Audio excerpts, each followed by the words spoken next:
երեք տեղեկատվություն կա, որ կուզեմ տրամադրեմ, որոնք գիտեմ մեզ տնտեսվարողներին հետաքրքրում են, այնուհետև եթե հարցեր կլինեն, կպատասխանեմ մյուս հարցերին։ Առաջինը կառավարությունը այսօր ընդունեց մի կարևոր նախագիծ, որը վերաբերում է գյուղատնտեսական լիզինգին, մասնավորապես լիզինգի ծրագրով մենք ունենք բազմաթիվ ֆերմերային տնտեսություններ, խոշոր տնտեսություններ հատկապես ինստիտուցիոնալ, որոնք վաղուց չէին կարողանում ցավոք սրտի օգտվել մեր ծրագրից, որովհետև ծրագիրը ուներ սահմանաչափ 250 միլիոն դրամից ավել գյուղտեխնիկա գնելուց հետո արդեն տոկոսները չէր փոխհատուցվում։ Մենք այսօր այդ շեմը բարձրացրինք 500 միլիոն դրամի եւ սա նաեւ շատ լավ առիթ է մեր տնտեսվարողներին ցույց տալու եւս մեկ անգամ հիշեցնելու, որ այդպիսի ծրագիր ունենք, օրինակ մեր գյուղաբնակ քաղաքացիներին կարող եմ տեղեկացնել, որ 6.4 միլիոն դրամից սկսած տրակտորներ գոյություն ունեն եւ իրենք ընդամենը պետք է վճարեն այդ 6.4 միլիոնի 20% կանխավճարը 1.280.000 դրամը եւ մնացածը եթե սահմանամերձ վայրերում են իրենք ապրում, ապա 5 տարվա ընթացքում, այսպես ասած, մաս-մաս պետք է վճարեն, բոլոր տոկոսները պետությունը իրենց տեղ կվճարի, իսկ ոչ սահմանամերձում 14%-ային կետից 12-ն է պետությունը վճարում, ընդամենը 2%-ային կետ, որը մի քանի հազար դրամից մինչև մի քանի տասնյակ հազար դրամ է կազմում ընդամենը, հետեւաբար շատ մատչելի հնարավորություն է եւ լավ առիթ է, ես կուզեմ դրա մասին բարձրաձայնենք։ Երկրորդը ուզում եմ խոսել բնության աղետի մասին, կարկուտի մասին, որը մեր գյուղացիներին բնականաբար շատ մտահոգում է, շատ մեծ վնասներ է տվել մեր գյուղատնտեսությանը, մասնավորապես Արարատի, Արմավիրի, Արագածոտնի եւ այլ մարզերում եղել են կարկուտներ տարբեր տեղերում։ Առաջիկայում շաբաթ օրը ես նախորդիվ եղել եմ Արարատի մարզում, շաբաթ օրը ամբողջ օրը պլանավորված է, որ կլինեմ Արագածոտնի մարզում, մյուս բոլոր տեղերում։ Հիմա մեր աշխատանքային խմբերը, մարզպետարանների, համայնքների նախարարության հետ ակտիվորեն աշխատանքի մեջ են վնասների գույքագրման համար, որից հետո արդեն համապատասխան որոշումներ կընդունվեն, կհասկանանք ինչպես կարող ենք ուրեմն փորձենք, որպեսզի աջակցենք մեր քաղաքացիներին, որպեսզի մեր գյուղատնտեսության կայուն զարգացման տեմպը չվնասենք։ Սա երկրորդ նորությունն է եւ երրորդ նորությունը շատ լավ, ասում եմ հաշվարկներ կան, բայց տեղ է եղել, որ օրինակ գյուղ կա 3 է եկել կարկուտը, ասենք օրինակ մի մարզում, մի գյուղում 3 եղել է, ընդ որում գյուղի մի մասում, այսինքն դա ինքը ցավոք սրտի բնական աղետ է, որը ինքը դինամիկայի մեջ է։ Հակակարգտային կայանները աշխատում են, բայց հակակարգտային կայանների արդյունավետության մասով պետք է նշել, որ հետևյալ իրավիճակ կա։ Կան ամպեր, հենց գիտականորեն ապացուցված է, որոնց այդ թնդանոթային համակարգերը իրենց արդյունավետությունը 100% չէ։ Այսինքն կան ամպեր, որոնց դեպքում 100%-անոց է ու բազմաթիվ դեպքեր է լինում, որ իրանք փրկում են իրավիճակը, մենք դրանց մասին չգիտենք, չենք խոսում, շատ լավ։ Այո, կրակել են ես չեմ հանդիպել բացի Արարատի մարզի մեկ բնակավայրից, որտեղ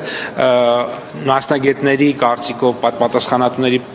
ներկայացմամբ, այսպես ասած, շատ ուժեղ անձրևային հոսք է սկզբում եղել, որի արդյունքում խնդրեմ է առաջացել սարքի հետ, եւ սարքը ըստ էության չի աշխատել, 1 թե 2 գյուղում եղել է այդպիսի բան, Արարատի մարզում իմ այցելության ժամանակ բարձեցինք, բայց դրա փոխարեն օրինակ կողքի 63 ուրեմն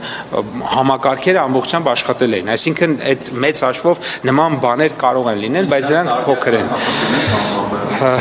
Հիմա տեսեք, արդիականացման մասով դրանք համակարգեր են, որոնք որ ես արդեն նշեցի, ունեն որոշակի սահմանափակ օգտակարություն։ Ավելի արդիական համակարգեր կան, դա այդպես ասած այդ հրթիռային համակարգերն են, որոնք որ ավելի արդյունավետ են ու ակնհայտորեն արդյունավետ են, բայց մեր երկրի աշխարհագրական դիրքի եւ աշխարհաքաղաքական որոշակի առանձնահատկություններով ելնելով, այս պահին դա կիրառելը անհնար է։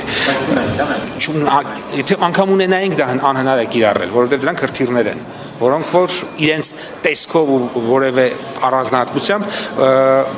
բացի մարտագլխիկը եթե նայենք, ոչ մի բանով չեն տարբերվում մնացած մեծ հրթիռներից եւ դա օգտագործելու համար նախ պետքա դու ունենաս համաձայնագրեր քո բոլոր հարևան երկրների հետ, որ եթե հանկարծ ինչ-որ բան տեղի ունենա, բնականաբար, այսինքն դա այդպիսի բարձ ընթացակարգերով է անցնում, իսկ մենք գիտեք ինչպիսի աշխարհակաղակական իրավիճակում ենք եւ այս պայն դրա մասին խոսելը կարծում եմ ժամանակավրեպ է։ Մենք ինչ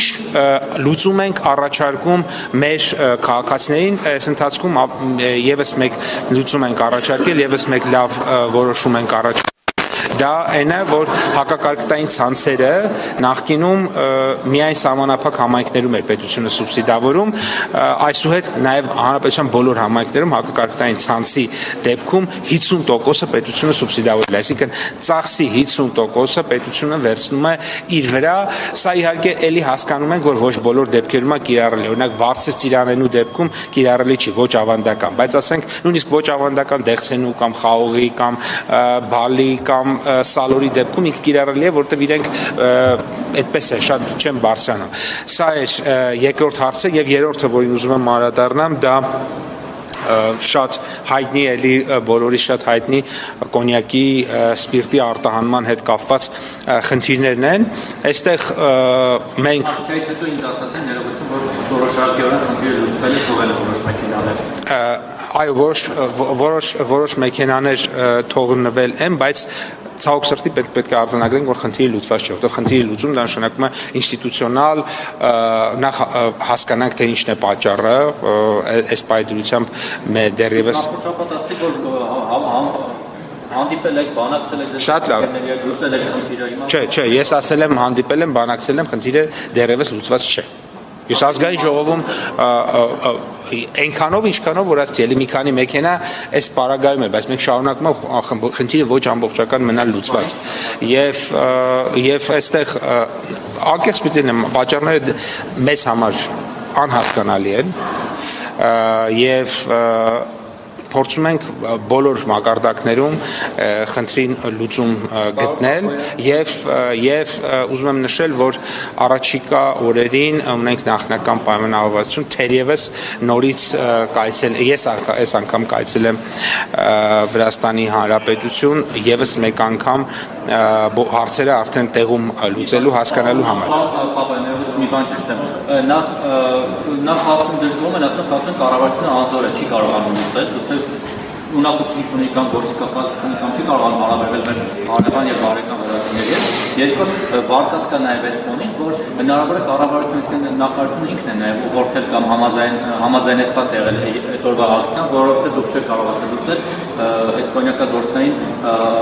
տխտել եք կամ համոզել եք, որ իրենք դուրս գան Վրաստանի տնտեսական դիմաց միտինգ անեն, որ գուցե այսօր սալիտեղի շարժվի։ Երկու հարցերի պատասխանն էլ ոչ է։